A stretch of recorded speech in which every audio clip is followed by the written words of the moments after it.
Hanya beberapa detik yang memisahkan euforia dan kekecewaan di Buriram. Dalam momen yang nyaris menjadi klimaks sempurna bagi Ducati, upaya terakhir Marc Marquez untuk merebut pole position harus terhenti bukan karena kurang cepat, melainkan karena bendera kuning yang berkibar di tikungan 1. Drama itu terjadi tepat ketika putaran pamungkas Q2 mencapai puncaknya. Seri pembuka MotoGP 2026 di Chang International Circuit memang sejak awal dipenuhi ketegangan. Aprilia tampil dominan sejak sesi latihan bebas, mengirim sinyal kuat bahwa mereka datang bukan sekadar untuk bersaing, melainkan untuk mengontrol jalannya akhir pekan. Konsistensi 3 pembalap mereka di 5 besar memperlihatkan kedalaman paket teknis yang matang, baik dari sisi keseimbangan motor, traksi, maupun pengelolaan ban dalam suhu panas khas Thailand. Sorotan utama tertuju pada Marco Bezzecchi, yang sepanjang akhir pekan menunjukkan performa nyaris tanpa celah. Ia menjadi referensi waktu di hampir semua sesi, termasuk saat Q2 berlangsung. Kecepatan satu lapnya tajam, ritme balapnya stabil, dan ia tampak sangat nyaman di sektor pertama dan kedua yang menuntut presisi pengereman keras serta akselerasi agresif. Namun, sesi Q2 menghadirkan babak akhir yang tak terduga. Sejak awal sesi, Marquez bekerja sistematis. Ia tidak langsung memaksakan satu lap ekstrim, melainkan membangun ritme, membaca grip lintasan, dan menyimpan satu set ban baru untuk percobaan terakhir. Pendekatan ini mencerminkan kedewasaan strategi, terutama dalam kondisi di mana margin waktu antar pembalap sangat tipis. Pada percobaan terakhir itulah drama memuncak. Marc Marquez yang sudah mengamankan posisi kedua mencoba mempertajam catatan waktunya. Data sektor awal menunjukkan peningkatan signifikan dibanding lap sebelumnya. Di sektor pertama, ia mencatat split time yang lebih cepat dari percobaan sebelumnya dan bahkan mendekati referensi pole. Motor Desmosedici terlihat stabil saat pengereman ekstrim menuju tikungan 3, sementara akselerasi keluar tikungan menunjukkan cengkeraman optimal. Mekanik Ducati di pedok menggambarkan situasi tersebut dengan lugas. Marc sedang dalam lap yang sangat kompetitif. Dari delta time yang terlihat di pit wall, ia berpeluang nyata merebut pole. Itu bukan spekulasi, angkanya jelas. Namun, tepat di tikungan 1, insiden terjadi. Bezzecchi kehilangan kendali dan terjatuh, memicu pengibaran bendera kuning. Dalam regulasi MotoGP, bendera kuning mengharuskan pembalap mengurangi kecepatan dan melarang perbaikan waktu di sektor yang terdampak. Marc Marquez yang berada dalam lap cepat tidak punya pilihan selain mengendurkan throttle. Kesempatan emas itu sirna dalam hitungan detik. Bagi Ducati, momen tersebut terasa pahit. General Manager Ducati Corse Luigi Dall'Igna tidak menyembunyikan rasa kecewanya. Meski tetap menjaga profesionalisme di depan publik, ekspresi di pit wall menunjukkan frustasi yang wajar. Dalam kualifikasi, setiap detail menentukan. Kami tahu Marc memiliki potensi untuk lebih cepat di lap terakhirnya, ujar seorang sumber internal tim yang dekat dengan manajemen. Tetapi balapan seperti ini memang tidak pernah bisa diprediksi. Kekecewaan itu bukan tanpa adar. Pole position di Buriram memiliki nilai strategis tinggi. Trek ini memiliki lintasan lurus panjang sebelum tikungan 1, yang sering menjadi titik krusial dalam perebutan posisi pada lap pembuka. Start dari posisi terdepan memungkinkan pembalap mengontrol racing line dan menghindari resiko insiden di tikungan awal. Namun, di sisi lain, posisi kedua tetap merupakan hasil solid, terutama mengingat dominasi Aprilia sepanjang akhir pekan. Dari perspektif teknis, Ducati menunjukkan bahwa mereka mampu menandingi kecepatan satu lap Aprilia, meski secara kolektif rival mereka tampak lebih konsisten. Seorang pengamat MotoGP menjelaskan konteksnya secara lebih luas. Aprilia saat ini unggul dalam stabilitas mid-corner dan transisi arah cepat. Tetapi Ducati dengan Marc Marquez masih memiliki kekuatan di fase pengereman agresif dan duel jarak dekat. Dalam sprint race, itu bisa menjadi pembeda. Insiden crash Bezzecchi juga menambah lapisan kompleksitas. Di satu sisi, ia tetap mengamankan pole position.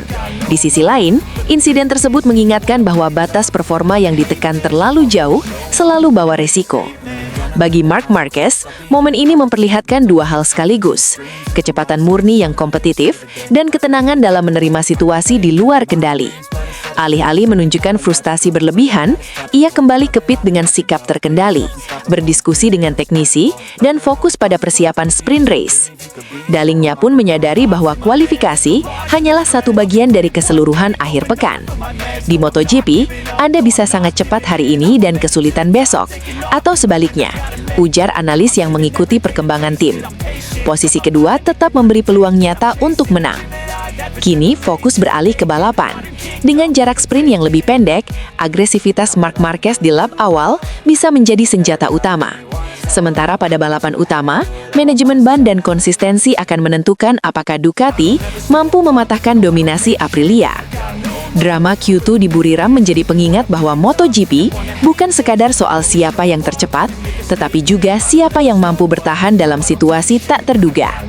Bendera kuning mungkin menghentikan lap terbaik Marc Marquez, tetapi pertarungan sesungguhnya baru saja mulai. Dan jika akhir pekan ini sudah menghadirkan ketegangan sedemikian rupa di sesi kualifikasi, maka balapan utama berpotensi menjadi salah satu duel pembuka musim yang paling intens dalam beberapa tahun terakhir. Buriram belum menggelar balapan. Lampu start bahkan belum menyala. Tetapi satu pesan sudah menggema keras dari pedok Thailand. Peta kekuatan MotoGP 2026 tidak lagi sesederhana Ducati di depan dan yang lain mengejar. Di hari terakhir tes pramusim jelang seri pembuka MotoGP Thailand, Aprilia Racing tampil dominan dan mengirim sinyal serius kepada seluruh rival, terutama Ducati Lenovo Team. Pabrikan asal Noale itu menutup sesi dengan posisi 1-2 melalui Marco Bezzecchi dan rookie sensasional Ayao Ogura. Di pit wall, sosok yang paling terlihat puas tentu saja adalah CEO mereka, Massimo Rivola. Setelah beberapa musim membangun fondasi teknis dan struktur tim, hasil di Buriram terasa seperti validasi nyata atas proyek jangka panjang Aprilia. Keberhasilan Aprilia tidak hanya soal mencatat waktu tercepat, ini tentang bagaimana mereka melakukannya. Bezzecchi mencatat 1 menit 28,765 detik di 15 menit terakhir sesi.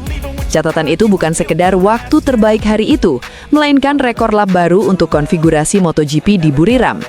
Artinya, ia memecahkan standar performa yang sebelumnya dianggap sebagai patokan kompetitif di sirkuit dengan karakter stop and go tersebut.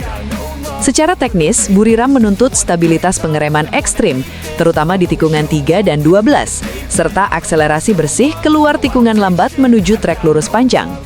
Aprilia terlihat unggul dalam dua aspek krusial itu, motor stabil saat hard braking dan tetap teraktif saat membuka gas penuh. Yang membuat lap Bezzecchi semakin bernilai adalah timingnya. Ia melakukannya ketika suhu lintasan berubah menjelang sore, ketika grip mulai tidak konsisten, dan saat sebagian besar tim sudah beralih ke simulasi balapan. Itu menunjukkan bahwa Aprilia tidak hanya mengincar ritme panjang, tetapi juga memiliki kecepatan murni satu lap. Namun, dominasi Aprilia tidak berhenti pada satu pembalap. Ayao Ogura melompat ke posisi kedua di penghujung sesi, hanya terpaut 0,097 detik dari Bezzecchi. Bagi pembalap yang baru naik ke kelas utama, selisih sekecil itu terhadap rekor lap bukan sekedar kejutan, itu pernyataan. Biasanya rookie memerlukan waktu untuk memahami kompleksitas MotoGP, manajemen ban Michelin yang sensitif, sistem elektronik yang rumit, perangkat ride height, hingga adaptasi terhadap power delivery yang jauh lebih agresif dibanding kelas sebelumnya. Namun Ogura menunjukkan pendekatan yang tenang dan metodis. Ia tidak memaksakan diri sejak awal sesi. Ia membangun ritme, memahami limit motor, lalu menyerang di waktu yang tepat. Pendekatan seperti ini menunjukkan kematangan taktik, bukan hanya keberanian. Dengan Bezzecchi dan Ogura di posisi 1-2, serta satu motor Aprilia lain di 8 besar, ini mengindikasikan bahwa performa mereka bukan anomali satu pembalap. Paket RSGP 2026 bekerja secara menyeluruh. Di sisi lain pedok, cerita berbeda berkembang. Marc Marquez sebenarnya memimpin hampir sepanjang hari. Ia mencetak 1 menit 28,836 detik pada jam pertama sesi. Lap yang tak tersentuh selama berjam-jam ketika mayoritas tim fokus pada simulasi balapan dan evaluasi setup jangka panjang. Itu menunjukkan bahwa Ducati tetap memiliki kecepatan mentah yang sangat kompetitif. Marc Marquez terlihat nyaman dalam perubahan arah cepat dan agresif di fase pengereman awal. Namun balapan tidak dimenangkan dalam satu lap saja. Menjelang akhir sesi, saat menjalani long run, Marc Marquez terjatuh di tikungan 3. Ia menghentikan simulasi setelah 7 lap. Sang juara dunia bertahan mengakui bahwa insiden tersebut murni akibat kehilangan fokus sesaat. Dalam konteks profesional, pengakuan seperti itu menunjukkan transparansi sekaligus kesadaran bahwa detail kecil harus dibenahi sebelum balapan sesungguhnya. Namun fakta bahwa ia mengalami 3 kali kecelakaan sepanjang rangkaian tes tetap menjadi catatan penting.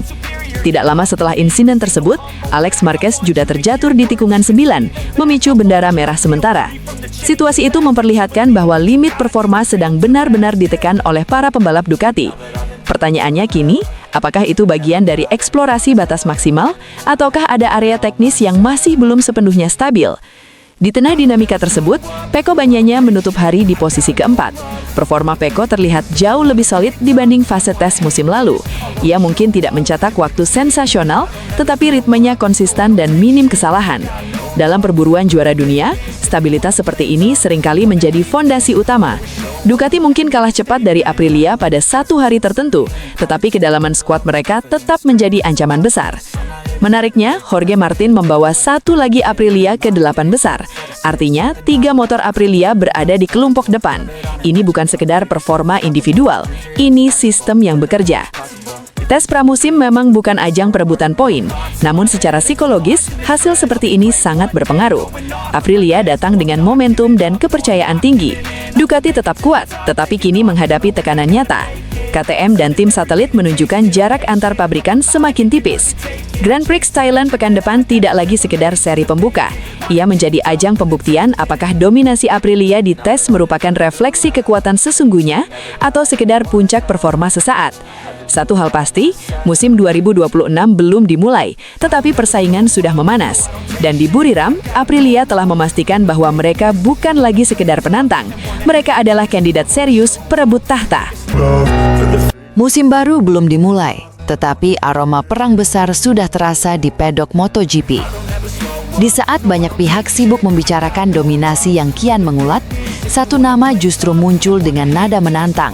Bukan sekedar ingin kembali, tetapi ingin mengguncang hierarki. Dialah Jorge Martin, pembalap Aprilia Racing yang secara terbuka menegaskan satu misi berani, menghadang laju dominasi Marc Marquez di MotoGP 2026. Martin versus Marquez, tantangan terbuka di musim penuh tekanan. MotoGP 2026 diproyeksikan sebagai musim yang brutal. Di satu sisi, Marc Marquez datang dengan status favorit kuat bersama Ducati. Di sisi lain, Martin berdiri di persimpangan jalan karir, antara bangkit sebagai penantang gelar atau tenggelam di tengah ketatnya persaingan. Tak ada bahasa diplomatis dari Martin, tak ada pula rencana cadangan. Baginya, musim ini hanya punya satu arah, kembali kompetitif dan bertarung langsung dengan para raksasa MotoGP, termasuk Marc Marquez dan armada merah dari Ducati Lenovo Team. Tidak ada rencana lain, saya akan memberikan segalanya, tegas Martin. Kalimat itu bukan sekedar ambisi, melainkan pernyataan mentalitas. Sebab, yang dihadapi Martin bukan hanya rival di lintasan, tetapi juga tubuhnya sendiri. Musim 2025 menjadi salah satu periode paling kelam dalam perjalanan Martin di kelas Premier. Cedera demi cedera datang tanpa kompromi, memaksanya absen panjang dan hanya tampil di 7 Grand Prix sepanjang musim. Ritme hilang, kepercayaan diri tergerus, dan peluang bersaing di papan atas praktis lenyap sebelum benar-benar dimulai. Masalah fisik yang dihadapi Martin bukan cedera ringan. Pada jeda musim dingin, ia harus menjalani 2 operasi besar, termasuk pada tangan kiri dan tulang selangkah kanan, 2 area vital bagi pembalap MotoGP. Dampaknya sangat terasa. Martin tidak bisa mengikuti tes pramusim Sepang dan masih menunggu lampu hijau medis untuk kembali menunggangi motor secara penuh. Dalam dunia MotoGP, absen dari tes pramusim bukan sekedar kehilangan waktu putaran, tetapi kehilangan kesempatan memahami DNA motor baru, sesuatu yang bisa menentukan arah satu musim penuh. Martin menyadari satu hal krusial, MotoGP modern bukan hanya soal kecepatan pembalap, tetapi kecepatan adaptasi. Bersama Aprilia Racing, ia kini dihadapkan pada tantangan besar, menjinakkan RSGP versi terbaru dalam waktu sesingkat mungkin. Menurut Martin, motor Aprilia 2026 menunjukkan karakter yang jauh lebih bersahabat dibanding versi sebelumnya.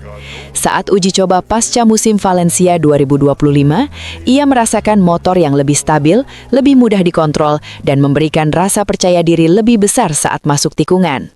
Yang paling mencolok adalah pengembangan aerodinamika agresif, terutama desain sayap belakang baru yang terinspirasi teknologi Formula One. Tujuannya jelas, meningkatkan stabilitas saat akselerasi dan pengereman, sekaligus menjaga kecepatan puncak agar tidak tertinggal dari Ducati. Martin menilai, jika ia bisa menemukan feeling dengan motor ini dalam 2 atau 3 balapan pertama, peta kekuatan bisa berubah drastis. Jika saya menemukan kepercayaan diri lebih cepat, apapun bisa terjadi, ujarnya. Ducati masih tolok ukur. Aprilia menyusul dengan senyap. Tak bisa dipungkiri, Ducati masih menjadi standar emas MotoGP. Konsistensi, tenaga mesin, dan paket aerodinamika mereka menjadi acuan semua pabrikan. Namun Aprilia datang dengan pendekatan berbeda, menutup celah sedikit demi sedikit tanpa banyak sorotan.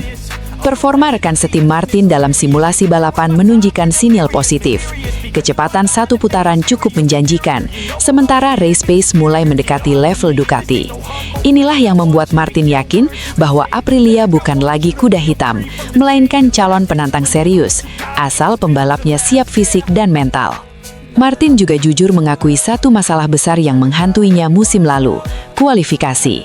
Terlalu sering ia memulai balapan dari posisi yang tidak ideal, memaksanya bekerja ekstra keras di hari Minggu, dan mengambil resiko lebih besar saat menyalip.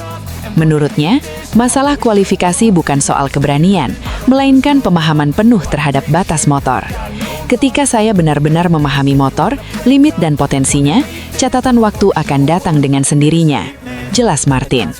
Dalam dunia MotoGP modern, start dari baris depan bukan kemewahan, tetapi keharusan. Tanpa itu, peluang bertarung melawan Marc Marquez dan Ducati akan tergerus sebelum balapan mencapai separuh jarak. Menjelang MotoGP 2026, Martin memilih pendekatan all out, tidak ingin terlalu larut dalam optimisme, tetapi juga menolak datang sebagai figuran. Ia tahu musim ini bisa menjadi titik balik, atau justru penentu arah karirnya di kelas utama. Targetnya jelas, kembali ke perebutan juara dunia, menantang Marc Marquez secara langsung, dan membawa Aprilia ke level yang selama ini hanya didominasi Ducati. Jika fisiknya pulih sepenuhnya dan adaptasi berjalan cepat, Martin bukan sekedar pelengkap grid. Ia bisa menjadi variabel paling berbahaya dalam persaingan MotoGP 2026. Pembalap yang datang dari belakang dengan ambisi besar dan tanpa rencana cadangan. Dan ketika musim dimulai, satu pertanyaan besar akan segera terjawab. Apakah dominasi Marc Marquez akan kembali berjalan mulus atau justru diguncang oleh kebangkitan Martin bersama Aprilia? Bayangkan seorang juara yang sudah menaklukkan segalanya, memecahkan rekor, bangkit dari cedera yang nyaris mengakhiri karir, lalu berdiri di puncak lagi. Namun justru di saat itulah ia berkata, "Waktu saya semakin berkurang." Kalimat singkat ini menggema di pedok MotoGP, bukan dari sembarang pembalap, melainkan dari Marc Marquez, sang baby alien. Dan menurut rival lamanya, Andrea Dovizioso, itu bukan sekadar kata-kata biasa, melainkan sinyal awal menuju sebuah akhir besar. MotoGP 2026 akan resmi dimulai di Cheng International Circuit, Buriram, Thailand, pada 27 Februari hingga 1 Maret. Sebelum lampu start menyala, para pembalap bersiap menghadapi tes pramusim kedua, momen krusial untuk membaca arah musim. Namun, sorotan terbesar tak sepenuhnya tertuju pada data, kecepatan, atau pengembangan motor. Sorotan itu mengarah pada Marc Marquez, memasuki MotoGP 2026 dengan status juara bertahan. Sebuah pencapaian monumental jika mengingat apa yang telah ia lalui dalam 5 tahun terakhir. Cedera parah, operasi berulang, keraguan publik, hingga keputusan besar meninggalkan zona nyaman demi proyek baru bersama Ducati Lenovo Team. Musim 2026 juga menandai musim ke-14 Marc Marquez di kelas Premier sejak debutnya pada 2013. Sebuah angka yang bagi banyak pembalap sudah identik dengan kata senja. Menariknya, wacana pensiun bukan hal baru bagi Marc Marquez. Menjelang berakhirnya MotoGP 2025, ia sempat secara terbuka menyinggung masa depan dan batasan fisik maupun mental yang ia rasakan. Dan kini, dalam acara peluncuran musim MotoGP 2026, kalimat itu kembali terucap. Lebih jujur, lebih dalam, dan terasa lebih final. Saya tahu setiap tahun waktu saya menikmati gairah saya ini akan semakin berkurang. Jadi saya berusaha untuk memaksimalkan waktu yang ada, ujar Marquez.